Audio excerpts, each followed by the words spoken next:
You've seen the trailers for Project Hail Mary. You're thinking, another space movie? Another Interstellar? Stop right there. I watched it, I felt it, and I'm here to tell you if it's worth your Friday night. Spoiler alert. Put your phone away, because this is the bromance of the decade. First of all, if we're sending a diplomat to represent humanity to aliens, it has to be Ryan Gosling.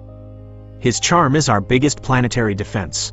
The movie starts heavy on the technical stuff, molecular biology, physics, the how-to of saving the sun. I'll admit, for the first 10 minutes, I thought, oh no, did I walk into a lecture? But then, it shifts. It stops being a sci-fi movie and becomes a human story about friendship. I didn't just watch this for 2.5 hours, I lived it. I actually didn't want it to end. We've seen movies where people bond with dogs, robots, or volleyballs. But directors Phil Lord and Chris Miller did something incredible here. They made me cry over a rock. Rocky, you'll know him when you see him, has no face, no eyes, just a shell. Yet, the emotional connection is deeper than most human dramas I've directed. It's a masterclass in pacing and character arc. Don't compare this to Interstellar. That's a lazy take. Interstellar was about the grand scale and the spectacle. Project Hail Mary is intimate. It's written by Andy Weir, the same genius behind The Martian, and you can feel that DNA. But where The Martian was about survival, this is about connection. You could take this story, put it on a deserted island, and it would still work.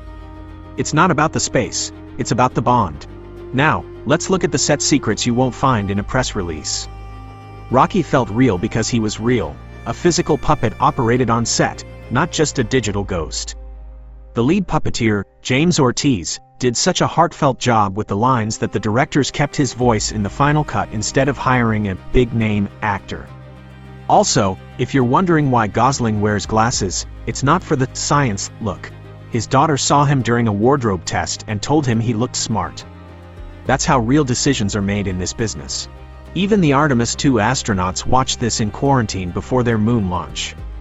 If it's good enough for the people actually leaving the planet, it's good enough for your living room. There's a moment where Grace says his girlfriend left him for Mark, and Rocky says, "I hate Mark." That was completely improvised. The real Mark is actually Gosling's longtime friend and collaborator. The honest verdict: go see it. It's rare to find a blockbuster that respects your intelligence but still manages to break your heart. I cried, and I'm not ashamed to admit it. This is a 10 out of 10. It's the ultimate time saver, because you won't spend a single second wondering why you bought the ticket. Decision made. Move on to the next.